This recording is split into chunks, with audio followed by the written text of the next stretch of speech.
සුබ දවසක් හැමෝටම. විභාගෙත් කිට්ටු නිසා මම බලාපොරොත්තු වෙනවා මේ විභාගෙට මුහුණ දෙන්න ඉන්න දරුදරුවන්ට Python පාඩම මේ දින කිහිපය ඇතුළතදී මතක් කිරීමක් කළා. විභාගෙට පසුගිය ප්‍රශ්න සාකච්ඡා කළා කොහොමද විශ්වාසදායී විදියට විභාගෙට මේ Python පාඩමේ ගැටලුවට මුහුණ දෙන්න කියලා විශ්වාසත්වයක් ඇති කරන්න මේ පාඩම් ටික පැහැදිලි කරලා ප්‍රශ්න අහලා තියෙන විදිය පැහැදිලි කරලා එතකොට මම පටන් ගත්තා සත්‍යීකර ප්‍රශ්න 5 ගානේ මේ කණ්ඩායමේ දාන්න. එතකොට පළවෙනි ප්‍රශ්නේ විතර මම මේ සතිය දීලා තියෙනවා වෘත්තයක අරය දුන් විට වර්ගඵලය ගණනය කරන්න ගැලීම් සටහන ව්‍යාජකේතය ක්‍රමලේඛන ලියන්න කියලා. අපිට දෙනවා වෘත්තයක අරය. මේක පියවර විදිහට අපි ගත්තොත් එහෙම ස්ටෙප් 1 එක යටතේ අපිට උමනා වෙනවා ස්ටෙප් 1 කියලා ගත්තොත් අරය නේ රේඩියස් එක වමනා වෙනවා. රේඩියස් එක ගත්තට පස්සේ ස්ටෙප් 2 මොකද්ද කරන්නේ?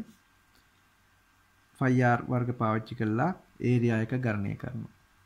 ස්ටෙප් 3 යටතේ සිද්ධ වෙන්නේ මෙන්න මේ ඒරියා එක පෙන්වනවා. නැත්නම් ප්‍රතිදානය කරනවා. සාමාන්‍ය අපිට වර්ගඵලයක් ගණනය කරන්න කියලා දුන්නොත් එහෙම අපි ගාව තියෙනවා නම් අරය මේ සූත්‍රයට දාලා පෙන්වන්න පුළුවන් මෙන්න මේක තමයි වර්ගඵලය කියලා. හරි. මෙතනදී මේ ක්‍රියාව සිද්ධියත් එක්ක අපි කියනවා අනුක්‍රමික තේරීමක් වෙන්න පුළුවන් හෝ පුනර්කරණයක්. සාමාන්‍යයෙන් අපි කතා කරන එදිනදා ජීවිතේ වැඩ කරන දේවල් මෙන්න මේ අනුක්‍රමිකව සිද්ධ වෙනවා නැත්නම් තේරීමක් සිද්ධ වෙනවා නැත්නම් අනුක්‍රමිකව සහ තීරීම ඇතුළත්ව සමහර ක්‍රියා කීපයක් එක දිගට යම්කිසි කොන්දේසියක් සත්‍ය වෙන තාක් කල් කරනවා ඒක අපි පුනර්කරණය කියලා කියනවා. මේකට පාලන ව්‍යුහ control structures කියලා කියනවා. අනුක්‍රමිකව උඩ ඉඳලා පල්ලෙහාට එනවා ගලායාමක් තියෙන අනුක්‍රමිකව කියද්දී එතනදි වෙන්නේ පළවෙනි ක්‍රියාව කරාට පස්සේ ඊළඟ ක්‍රියාවට පස්සේ ඊට පස්සේ විදියට අනුක්‍රමිකව ගලායාම සිද්ධ වෙනවා සම්පූර්ණ ක්‍රියාවලිය වෙනකොට. තේරීම කොන්දේසියකුත් එක්ක අපි අනුක්‍රමිකව වෙන දේ කොන්දේසියක් සමග ගලායාම වෙනස් වෙනවා. දිශානතිය වෙනස් වෙනවා කොන්දේසිය තෘප්ත වෙන ආකාරයත් එක්ක. කොන්දේසියක සත්‍ය වෙනවද අසත්‍ය වෙනවද කියන කාරණයක් එක්ක මේ ගලායාම කොටස් දෙකකට බෙදලා තමයි ක්‍රියාත්මක වෙන්නේ. කොන්දේසියක් කියද්දී ඉස්සරහට ඉගෙන ගන්න පුළුවන් නේ පරිගණක ක්‍රමලේඛන භාෂාවේ Python විශේෂයෙන් කොන්දේසි මොනවද? අපි එදිනදා ජීවිත උදාහරණයක් විතර ගත්තොත් හිතන්නකෝ දැන් බෑග් එකක් මිලදී ගන්න කෙනෙක් අදහස් කරන් ඉන්නවා කියලා නේ. එතකොට අපි කඩේකට ගියාට පස්සේ අපේ අතේ තියෙන මුදලට වඩා අඩු වෙනොත් තමයි මිලදී ගන්න පුළුවන් බෑග් එක. ඒතකොට කොන්දේසියක් තියෙනවා. බෑග් එකට කැමති. ඒ වුණාට අතේ තියෙන මුදලට සාපේක්ෂව අඩු වුණොත් තමයි අපිට ඒක මිලදී ගන්න පුළුවන්. ඒ වගේම අපි අහලා තියෙනවා මෙන්න මේ බෑග් එක අපේ යාළුවෙක් ගත්තා කිසියම් මුදලක් එක්ක ඒ මිලට කියලා. එතකොට මොකද්ද වෙන්නේ? අපි බලාපොරොත්තු වෙනවා ඒ මිල හෝ ඊට වඩා අඩුයි නම් මිලදී ගන්න. සාමාන්‍යයෙන් ඒ කඩේට ගියාට පස්සේ ඊට වඩා මිලක් කිව්වොත් එහෙම අපි මිලදී ගන්නේ නැහැ. හේතුව තමයි අපි දන්නවා මීට වඩා අඩුවට අපි ගන්න තැනින් ගන්න පුළුවනි කියලා. කොන්දේසියක් තියෙනවා. සමානට සමානයි වෙන්න පුළුවන්. ඊට වඩා විශාලයි වෙන්න පුළුවන්. කුඩා වෙන්න පුළුවන්. ඒ වගේ කොන්දේසි කීපයක් තියෙනවා අපි කතා කරන්න. ඉස්සරහ කොටස් වල අපි ගැන කතා කරමු. පුනර්කරණය කියද්දී කොන්දේසියක් සත්‍ය වෙන තාක්කල් කිසියම් ක්‍රියා කීපයක් එක දිගට සිද්ධ කරනවා. උදේ නැගිට වෙලා ඉඳලා අපි ඇඳුම් අඳිනවා, මූණ සෝදනවා, අනුපිළිවෙලට ක්‍රියා කීපයක් සිද්ධ කරනවා. ඊට පස්සේ මොකද කරන්නේ? ඔන්න කෑම ගන්න යනකොට තේරීමක් කරන්න පුළුවන් මොනවද කන්නේ කියලා, මොන එළවලුද අපි බෙදාගන්නේ කියලා තේරීමක් කරනවා. ඊට පස්සේ බත් එක බෙදාගත්තට පස්සේ බඩ පිරෙනකන් කෑම කනවා. පුනර්කරණය එකම ක්‍රියාව කීප සැරයක් කරනවා. මොකද්ද සත්‍ය වෙන ඕන කොන්දේසිය බඩ පිරෙනවා කියන කාරණය. ඊට පස්සේ වතුර තිබහ නැති වෙනක වතුර බොනවා. පුනර්කරණය සිද්ධ වෙනවා. එකම කාර්ය කීප සැරයක් කොන්දේසියක් සත්‍ය වෙන තාක්කල් කරනවා. එතකොට ඔයාලට පැහැදිලි සාමාන්‍ය ජීවිතයේ අපි දකින ප්‍රශ්න තමයි මෙන්න මේ අනුක්‍රමිකව සිද්ධ වෙනවා. පියවර කීපයක් එක දිගට පල්ලහාට ගලාගෙන යම සිද්ධ වෙනවා. සමහර පියවරවල් ගලාගෙන යාමේදී තේරීමක් කරන්න සිද්ධ වෙනවා. එදිනදා ජීවිතෙත් එහෙමයි. කඩේකට ගිහින් බඩු මිල දී ගන්න තැන ඉඳලා සාමාන්‍යයෙන් බස් එක නගින තැනත් තේරීමක් කරනවා නේ. එතකොට උදාහරණ ඕන තරම් තියෙනවා. පුනර්කරණයක් සිද්ධ වෙනවා. මේ එකම ක්‍රියා කීප සැරයක් කරනවා. එතකොට පුතාලා මෙතනින් අපි ඉගෙන ගන්නේ පරිගණක ක්‍රම ලේඛන භාෂාව පාවිච්චි කරලා එදිනදා ජීවිතයේ මුහුණ දෙන ගැටලු වලට විසඳුම් සපයන එක. ඒක නිසා තමයි මේ problem solving කියන්නේ. නැත්නම් ප්‍රශ්න විසඳන එක තමයි මේකේ කරන්නේ. මේකට පරිගණක ක්‍රම ලේඛන භාෂාව පාවිච්චි කරලා උපදෙස් ආදත්තා උපදෙස් පරිගණකයට ලබා දෙනවා. ඒක හරහා සිද්ධ වෙනවා මොකක් හරි ගැටලුවකට විසඳුමක් සපයන එක. අපි තෝරාගත්ත ගැටලුවකට විසඳුමක් සපයන එක. එයාට අපි මෘදුකාංග ඉංජිනේරුවෝ නැත්නම් problem solver කෙනෙක් විදිහට සලකන්න පුළුවන්. අපි විතරක් නෙවෙයි IT ශාස්ත්‍රය විතරක් නෙවෙයි මේ වාහනයක් කැඩිච්ච කෙනා විසඳන ප්‍රශ්නයක් වාහනේ ගැටලුව තියෙන කොතනද කියලා පරීක්ෂා කරලා යාගේ රැකියාව අවස්ථාව හැටියට ගැටලුව විසඳනවා. හිතන්නකො වයරින් එකක් ගෙදර වයරින් එකේ කරන්ට් එක මොකක් හරි ගැටලුවක් කරන්ට් එක එන්නේ නැහැ. ඔතන අන්න ඒ සම්බන්ධන දැනුමක් දෙන කෙනෙක් ඇවිල්ලා මේ ගැටලුව විසඳනවා. ඒ වගේ අපිත් පරිගණක ක්‍රම ලේඛන භාෂාව පාවිච්චි කරලා උත්සාහ කරනවා එදිනදා ජීවිතයේ ඇති වෙන ගැටලු, ඒ වගේ අපි බලාපොරොත්තු වෙන ගැටලු සමහරට මිනිසුන්ට උමනා වෙයි කියලා හිතන දෙයක් නිර්මාණය කළා ඒකට විසඳුමක් සපයා දෙන්න. එතකොට අපි එදිනදා ජීවිතයේ මේ දකින්න software, ඒ වගේම සමහර නිෂ්පාදන පරිගණක ආශ්‍රිතව අන්න ඒ විදිහට නිර්මාණය කරපු දේවල්. හරි. අපි මේ ගැටලුව විසඳන පටන් ගත්තොත් එහෙම මේ ගැටලුවේදී තියෙන කාරණේ මොකද්ද? අපිට අරය දෙනවා වෘත්තයක අරය දුන්නාට පස්සේ අපිට පුළුවන් වෙන්න ඕනේ ඒ වෘත්තයේ වර්ගඵලය ගණනය කිරීමක් කරන්න. හරි. මේකේ අපිට කියනවා ෆ්ලෝ chart එක සහ ව්‍යාජකේතියත් මෙන්න ක්‍රම ලේඛන භාෂාව පාවිච්චි කරලා කේතියත් ලියන්න කියලා. හරි. මම කිව්වා ස්ටෙප් 1 එක රේඩියස් එක ගන්න එක මම සංකේතයක් විතර දානවා. මෙන්න මේ ආරම්භය. මේක තමයි ආරම්භ සංකේතය. ආරම්භය. ස්ටෙප් 1 එක මොකද්ද? රේඩියස් එක ලබා ගන්නවා. ඒකට කියනවා අපි වෘත්තයේ අරය ලබා ගන්නවා. වෘත්තයේ අරය ලබා ගැනීම ආදානය කරනවා. මේ සංකේතය ආදානයට පාවිච්චි කරනවා. පුතාලා අවබෝධයක් තියෙන්න ඕනේ මෙන්න මේ සංකේතය සම්බන්ධයෙන්. මම සංකේත මොනවද කියලා කියන්නේ නැහැ. මම කල්පනා කරන කට්ටිය කියන අදහසක් තියෙනවා කියලා. මෙන්න මේ සංකේතෙට මේකත් එක්කම ඔලුවට දාගන්න. මෙන්න මේ ඍජුකෝණාශ්‍රයක් කියනවා ක්‍රියාවලියක්. මොකක් හරි පරිගණකයේ ඔස්සේ පරිගණකයේ පාවිච්චි කළ පරිගණකයේ විසින් කරන ක්‍රියාවක් හෝ ක්‍රියාවල එකතුවක් ක්‍රියාවලියක් විතර සැලකනවා. සමහරට වේරියබල් එකක් තියාගන්න එක මේ වගේ ගණනය කිරීමක් වෙන්න පුළුවන්, කොන්දේසියක් වෙන්න පුළුවන්. මේ ඔක්කොම ටිකයි තියෙන මේ ක්‍රියාවලියට. එතකොට වෘත්තයේ වර්ගඵලය ගණනය කිරීම. වෘත්තයේ වර්ගඵලය ගණනය කිරීම. වෘත්තයේ වර්ගඵලය ගණනය කිරීම.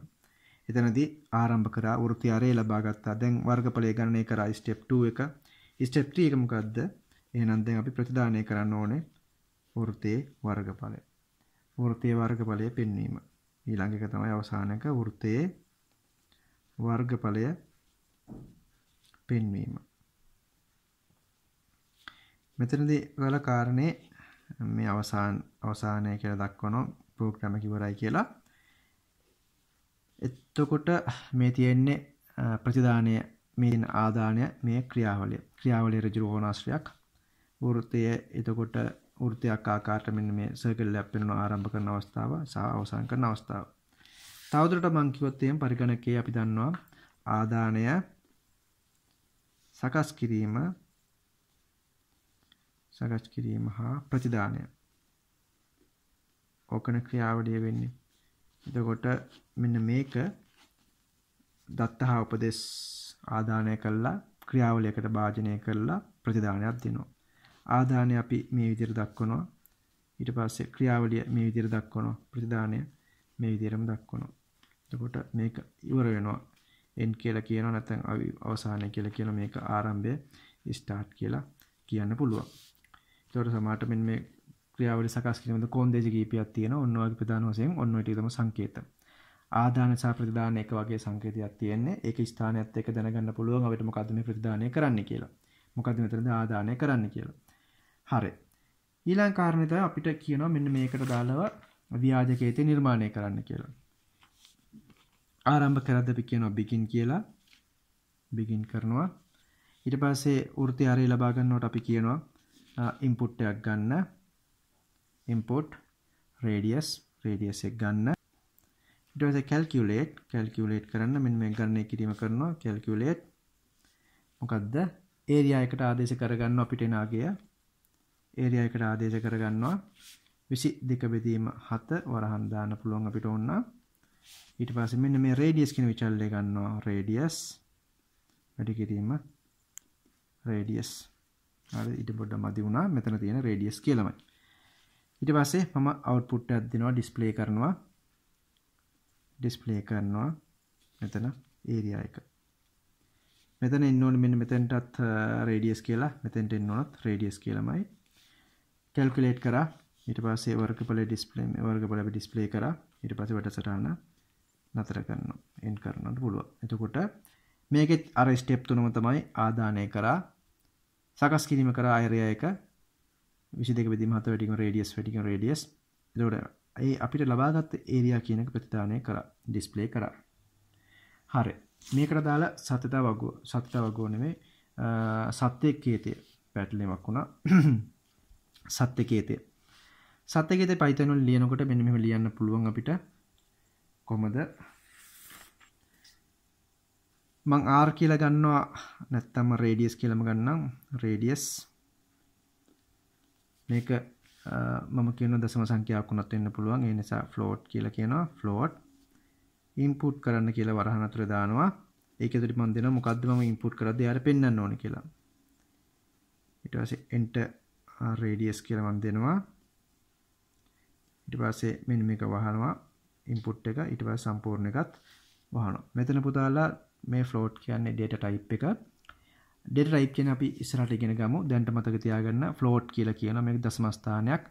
මෙයාට කියන පණිවිඩයක් input එකක් දෙනවා පරිශීලකයා නැත්නම් පාවිච්චි කරන කෙනා. එයා input කරාට පස්සේ ඒක දශම ස්ථානයක් බවට පරිවර්තනය කරනවා. එන දෙන සංඛ්‍යා දශම සංඛ්‍යාවක් විතර තමයි අපි සලකන්නේ. ඊළඟට කරන්න පුළුවන් දේ තමයි මොකද්ද කරන්න ඕනේ දේ area එක ගන්න එක කරනවා. දැන් අපි කව radius එක තියෙනවා area සමානයි 22 බෙදීම 7 වැඩි කිරීම radius වැඩි කිරීම radius. දැන් අපිට area එක ඇවිල්ලා තියෙනවා. දැන් මට display කරගන්න ඕනේ. මම කියනවා display කරන්න කියලා. මෙතනදී display කරනවා කියද්දී පරිගණක ක්‍රම ලේඛන භාෂාවෙන් එයා අපිට ලියලා පෙන්නනවා මොකද්ද එයාට ලැබුණේ කියලා. print කරනවා area එක. ඕක තමයි අපිට කරන්න පුළුවන් මේ විදිහට වෘත්තයක වර්ගඵලය ගණනය කිරීමේදී. මම හිතන්නේ මේ කාරණේ පැහැදිලිව තාලට මේකේ දැනගන්න ඕන කාරණේ මොනවද? සංකේත කීපයක් තියෙනවා. ආදානය, සකස් කිරීම, ප්‍රතිදානය කියලා. සුඩු කෝඩ් එක ලියද්දී අපි input කියලා ලියනවා, calculate කියනවා, display කියලා ලියනවා. ඒ කාරණේ පැහැදිලි ඇති. ඊළඟ මොකද්ද කරන්නේ? Python කෝඩ් එකට පරිවර්තනය කරද්දී මෙතනදී අපිට ආව data type එක float කියලා. ඒ කියන්නේ දශම සංඛ්‍යා. අපි float කියන එක තමයි පාවිච්චි කරන දශම සංඛ්‍යාව විදිහට ආදානය කරන්න කියනවා. මොකද්ද? radius එක input කරන්න වරහන් විතර message එක දානවා පෙන්වන්න ඕන විදිය පණවිඩිය enter radius කියලා. ඒ දෙනාගේ මම පරිවර්තනය කරනවා ඒක දශම සංඛ්‍යාවක් බවට. එතකොට මට radius එක ලැබුණාට පස්සේ මම දන්නවා 5r වර්ග. එතකොට 22 බෙදීම 7 වැඩි කිරීම radius. මෙන්න මේක සුළු කරලා පස්සේ මගේ වම් අත පැත්තට කොටසට ආදේශ වෙනවා. මේකින් එන සුළු කරලා පස්සේ එන පිළිතුර. එතකොට අගය. මං අන්නේ ආපු අගය print කිරීමක් කරනවා නැත්නම් පෙන්නනවා print කළා. මං හිතන්නේ මේ කාරණේ පැහැදිලි ඇති. හරි. අපි ඊළඟ ප්‍රශ්නෙට ගියොත් එහෙම අපෙන් අහලා තියෙනවා ඒ වගේම ප්‍රශ්නයක් තියෙන පෑනක මිල ලබා දුන්නට පෑන් 5ක මිල කීයද කියලා හොයන්න කියලා. අපිට දෙන්නේ පෑනක මිල දෙනවා ඒකකයක මිල යුනිට් ප්‍රයිස් එක. ඊට පස්සේ අපිට කියනවා පෑන් 5කට අදාළ මිල කීයද කියලා. ස්ටෙප් 1 එක වෙන්න ඕනේ මේකෙදී පෑනක මිල ගන්න එක. පෑනක මිල ගන්න එක තමයි පළවෙනි පියවර. දෙවෙනි පියවර තමයි ස්ටෙප් 2 එක විතර ගන්න පුළුවන්. මොකද්ද? මුළු ගාන පෑන් 5ක මිල සොයන එක. පෑන් 5 මිල සොයන එක. ඊට පස්සේ අපිට කරන්න ඕනේ ස්ටෙප් 3 එක විදිහට මෙන්න මේ සොය පෙන්නන එක. මුළු වගය මුළු වටිනාකම පෙන්වීම. මුළු වටිනාකම පෙන්වීම. ඔන්න ඔය කාරණා තුන අපි කරන්නේ. ක්‍රියාවක් විදිහට ගත්තොත් ඔන්න ඔය කාරණා තුන තමයි පියවරෙන් පියවර සම්පූර්ණ කරන්නේ. එහෙනම් මම ෆ්ලෝ chart එක අඳින්න පටන් ගත්තොත් එහෙනම් මම ආරම්භ කරනවා ආරම්භය. මෙතන පෑනක මිල කියන්නේ ආදානයක් තියෙන්නේ. පෑනක මිල ආදානය කරන්න ඕනේ. පෑනක මිල ඇතුළත් කරන්න. පෑනක මිල ඇතුළත් කරන්න. ඊට පස්සේ මොකද්ද අපි කරන්න ඕනේ? සකස් කිරීමක් තියෙනවා. සකස් කිරීම යටතේ මම ගන්න ඕනේ පෑන් 5ක මිල. නැත්තම් ගෙවිය යුතු මිල. ගෙවිය යුතු මුදල සමානයි පෑන් 5කට දාලා ගෙවන්න ඕනේ මුදල ගන්න පුළුවන්. මට මුලින් ආවා පෑනක මිල. පෑනක මිල වැඩි කිරීම 5. එතකොට ගෙවිය යුතු මුදල එනවා. දැන් මට පෑනක මිලත් මම ගත්තා. ගෙවන්න ඕනේ කීයද කියලාත් මම ගත්තා. එහෙමනම් දැන් මම පෙන්වන්න ඕනේ කීයක් ගෙවන්න ඕනේද කියලා. පෑන් 5ක මිල පෙන්වීමක් තමයි මෙතනදී වෙන්නේ. පෑන් 5ට දාලා මිල පෙන්වීමක් මෙතන සිද්ධ වෙනවා. ඊට පස්සේ අවසන් කරනවා. ඔන්න ඕක තමයි මෙතනදී වෙන්නේ. මේකත් ගැලීමක් තියෙන්නේ. අනුක්‍රමිකව සිද්ධ වෙන්නේ. පියවර පළවෙනි එකට මම ගන්න ඕන පෑනක මිල කීයද කියලා. ඊට පස්සේ පෑනක මිල වැඩි කරන්න ඕන 5න්. එතකොට මට ගෙවිය යුතු මුදල එනවා. අන්න ඒ මට ලැබිච්ච මුදල පෙන්වීමක් කරනවා පෑන් 5ක මිල කීයද කියලා. හරි පුතාලා ඊළඟට කාරණා අපි යන්න ඕනේ මේක සූඩෝ කෝඩ් එක පරිවර්තනය කරන්න. කලින් වගේම තමයි මෙතනදි මම කියනවා begin කරන්න කියලා. ආරම්භ කරා. input එකක් ගන්න. input එකට මම කියනවා unit price කියලා ගන්න කියලා. unit price. ඒකක මිල. එක පෑනක මිල. calculate කරන්න කියනවා. calculate. total එකට ආදේශ කරගන්නවා. total කියලා එක හොයනවා. unit price වැඩි කරනවා 5. එතකොට මට total කියන අගයට එනවා ගෙවිය යුතු මුදල. මම ඊට පස්සේ මොකද්ද කරන්න ඕනේ? display කරන්න ඕනේ කීයද පෑන් 5ක මිල කියලා. display total. වැඩසටහන ඉවර කරනවා. හරිද? ඔක තමයි මෙතනදී සිද්ධ වෙන්නේ. input කරා පටන් ගත්තා. ආදානය කරා, calculate කරා, display කරා, නතර කරා. ඔන්න ඔය ටික තමයි මෙතනදී සිද්ධ වෙන්නේ. මේකට දාලා මම Python code එක ලිව්වොත් එහෙම මට ඕනේ මුලින්ම price එක. price සමානයි. මම හිතනවා මේක float එකක් ඉන්න පුළුවන්. දශම සංඛ්‍යාවක් විදිහට 12යි 7 ගණන් ඉන්න පුළුවන්. float කියලා දැම්මා. input එකක් ගන්න. මේකේ මම කියනවා පණිවිඩය මොකක්ද කියලා enter price කියලා දානවා. enter unit price කියලා දැම්මා. මම වරහන වහනවා. එතකොට මට unit price එක පරිශීලකයෙක් කවුරුරි පාවිච්චි කරන කෙනා ආදානය කරනවා. ඒක මට ලැබෙනවා දශම සංඛ්‍යාවක් විදිහට. මං ගාව දැන් price එක තියෙනවා. මං කරන්න ඕනේ මොකද්ද? මුල් වගේ හොයන එක. total කියන එකට මං ගන්නවා. total කියලා ආදේශ කර ගන්නවා. price කියන එක වැඩි කරන්න ඕනේ 5න්. එතකොට මට total ලා ගියාට පස්සේ මම කරන්නේ මොකද්ද? මේක display කරනවා පෙන්නන එක print කරා total කියලා print කරා. line 3යි තියෙන්නේ. ආදානය ගත්තා. ගණනය කිරීම කරා. මේක ප්‍රතිදානය කරා. ඒක ටික සරලයි පහසුයි. ලොකු සංකීර්ණ දෙයක් මෙතනදී නැහැ. ඊළඟ ප්‍රශ්නේ මට මම දීලා තියෙනවා මෙන්න මේ වගේ කාරණයක්.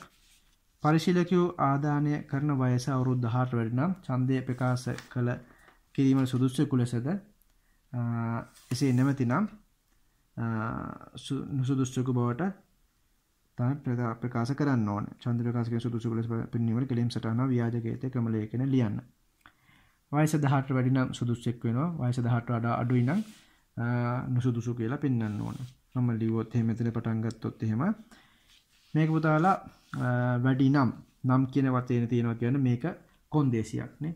මම අර කිව්වේ මිල වැඩි නම් මීට සමානයි නම් එතකොට කුඩායි හෝ සමානයි නම් විශාලයි නම් ඒ වගේ නම් කියන්නේ එතන කොන්දේසියක් තියෙනවා. කර කොන්දේසිය තෘප්ත වෙන. එතනදී අපි ගමු එහෙනම් මේ කාරණය ආරම්භ කරා.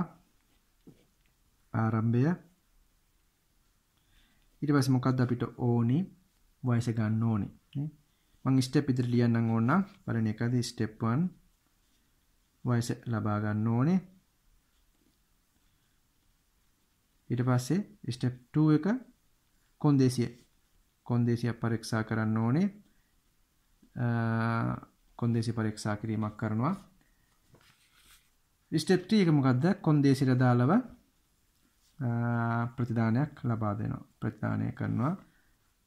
සුදුසුද නැද්ද කියලා ප්‍රතිදානය කරනවා. ඔන්න ඕක තමයි උතනදී සිද්ධ වෙන්නේ. වයස ලබා ගත්තා. කොන්දේසිය සත්‍යද කියලා චෙක් කරනවා. සත්‍ය නම් එක විදියක්. නැත්තම් අනිත් විදියට අනිත් මාර්ගයෙන් අද ෆ්ලෝ එක පෙන්වනවා. ගැලීම පෙන්වන්න පුළුවන්. එතකොට මම මෙතනදී කියනවා ආරම්භ කරනවා. ආරම්භ කරාට පස්සේ මොකද්ද කරන්න පුළුවන්? මම කියනවා වයස ලබා ගන්න ඕනේ කියලා. නේ? එතනදී මොකද්ද කියන්නේ? වයස ලබා ගැනීම.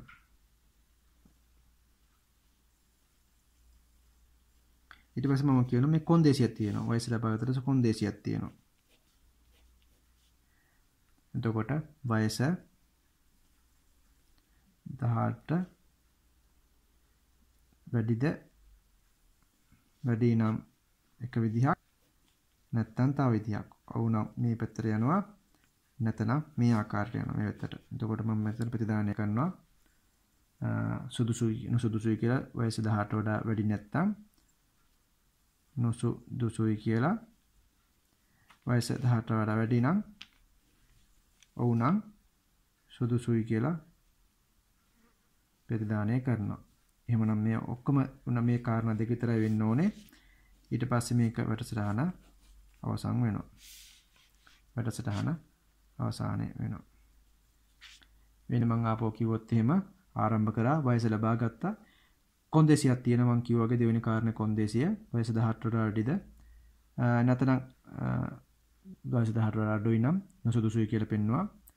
වයස 18ට වඩා වැඩි නම් සුදුසුයි කියලා පෙන්වුවා. වැඩසටහන නතර කරා. මේක මම ලියන්න පුළුවන් ව්‍යාජ කේතයක් විදිහට begin කරා. input age ලබා ගත්තා. if මොකද්ද age වෙන්න ඕනේ මොකද්ද 18ට වැඩි නම් then මම පෙන්නනවා display කරනවා qualified කියලා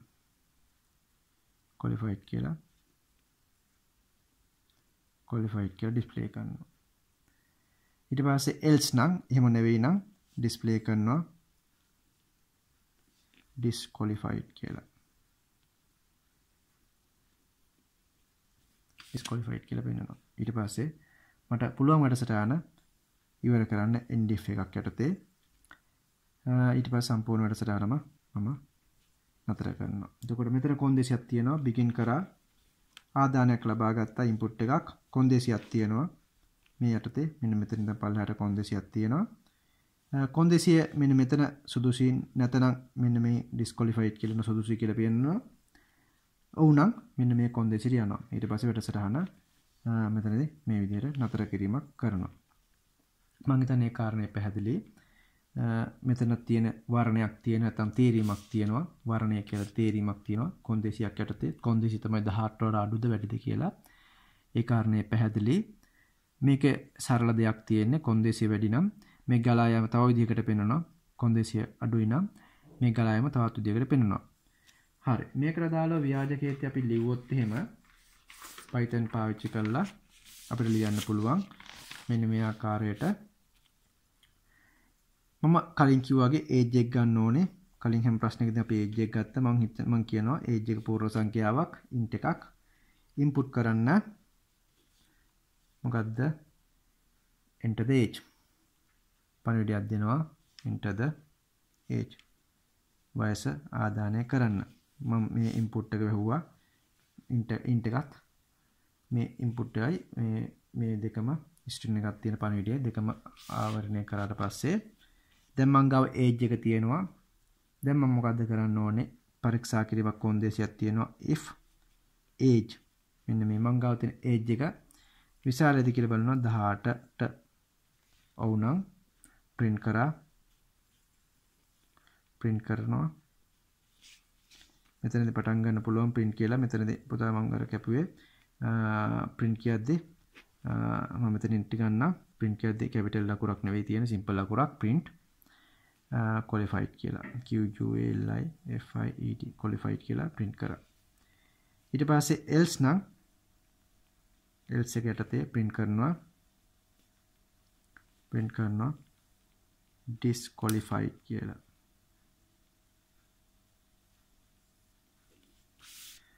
ඊට පස්සේ වැඩසටහන නතර වෙනවා. එතකොට මෙතනද ඔයගොල්ලෝ දැනගන්න ඕනේ කාරණේ තමයි age එක තියෙනවා. input කරනවා අපි කලින් කාරණාවලදී input එක කතා කරලා තියෙනවා. input එක ලේසි දෙයක්. input කරන්න කියනවා. වරහන් තුලේ පණිවිඩයක් දෙන්න පුළුවන් මොකද්ද දෙන්නේ කියලා. එතකොට int එකට පරිවර්තනය කරගත්තා. අන්න ඒ age එක check කරනවා කොන්දේසියක් විතර 18 වැඩිද කියලා. 18 වැඩි නම් print කරනවා නැත්නම් display කරනවා කියද්දි මෙයාට අපි කියනවා print කරන්න කියලා qualified කියලා. else නම් ඊළඟ කොන්දේසියට යනවා. එතකොට පුතාලා අද මේ ප්‍රශ්න තුනක් මම සාකච්ඡා කරා. ටික වෙලාවක් යන නිසා මම මෙතනින් නතර කරන්නම්. ඊළඟ ප්‍රශ්න දෙක මම ඊළඟ වීඩියෝ එකේ කතා ඊට පස්සේ අපි කතා කරමු පුනර්කරණයකුත් එක්ක විභාග ප්‍රශ්න කීපයක්. අද මේ කතා කරද්දී ඔයකට දැනගන්න ඕන කාරණයක් තමයි මෙන්න මේවා. එතකොට මතක තියෙන්න ඕනේ ගැලීම් සටහන flow chart වල සංකේත ටික.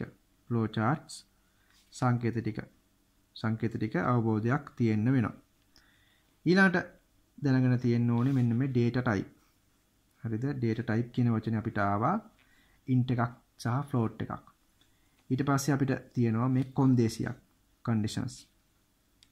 conditions වලදී මෙන්න මේ colon එක දාන්න ඕනේ. හේතුව තමයි අපි සිංහල හව ඉංග්‍රීසි වෙන්න පුළුවන්. අපි වාක්‍යයක් ලියුවට පස්සේ නැවතීමේ තිත කමාව ওই ටික දානවා. එතකොට තමයි කියවන කෙනාට අදාළ meaning එක නැත්තම් තේරුම ඔළුවට යන්නේ. යාට එතකොට තමයි ඒක තේරෙන්නේ. එතකොට පරිගණක ක්‍රම ලේඛන භාෂාවත් අපි ලියපු එකක් තව කෙනෙක් කියවලා ඒක ක්‍රියාත්මක කරගෙන කරන්නේ. එතකොට එයාට හරි උපදෙස් දෙන්න ඕනේ. හරි තැනට නතර කරන්න ඒ විදිහට දෙන්න ඕනේ. එතකොට ඒ උපදෙස් කියවන කෙනාට පැහැදිලි වුණොත් තමයි හරියට ක්‍රියාත්මක කරන්න පුළුවන්.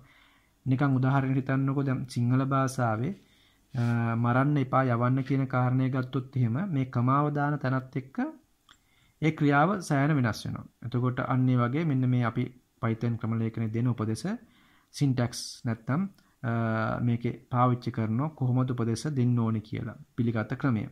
අන්න ඒක නිසා මෙන්න මේවා දැන් මතක තියාගන්න ඕනේ. indentation තියෙන්න ඕනේ මේ පරතරය. indentation තියෙන්න ඕනේ. colon එක තියෙන්න ඕනේ. data type එක දෙන්න ඕනේ. මෙතන වරහන් වැහෙන්න ඕනේ. එන්නේ ටික මතක තියෙන්න ඕනේ මේ කාරණයක් එක්ක. හරි. ඊළඟ වීඩියෝදී පුතාලා මම ඊළඟ ප්‍රශ්න දෙකත් එක්ක පුනර්කරණයේ උදාහරණයක් සාකච්ඡා කරන්නම්. ඒ එක්කම අපි කතා කරමු මෙන්න මේ flow chart වලින් පසුගිය ප්‍රශ්න වල අහලා තියෙන මොනවද කියලා. අපි ලෑස්ති වෙන විභාග ප්‍රශ්න වලට. හරි. එහෙම වුණොත් ඊළඟ වීඩියෝෙන් හම්බ වෙනකම් හැමෝටම සුබ දවසක්.